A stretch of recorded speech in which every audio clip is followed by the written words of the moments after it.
tayo ngayon para po gumawa ng green smoothies. So ito ang aming ingredients. Ito po ang kamote tops, 2 pieces of saba, malunggay leaves.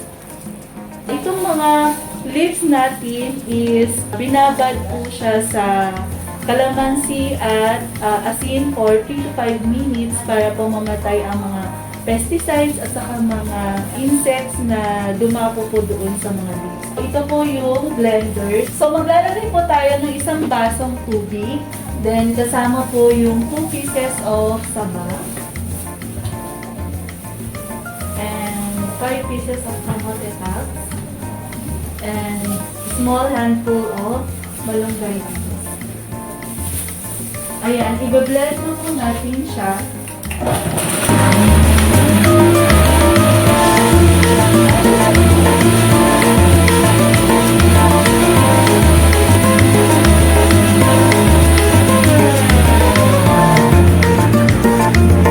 I-blend po siya mga 3 to 5 minutes para po maganda po yung consistency po niya. Bali, ganyan po siya.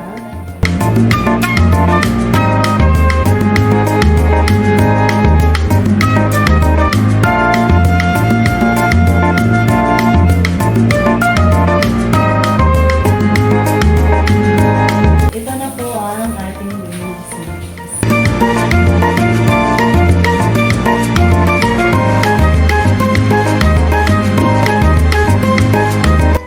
Don't forget to click subscribe and hit the notification bell to be updated on our next video.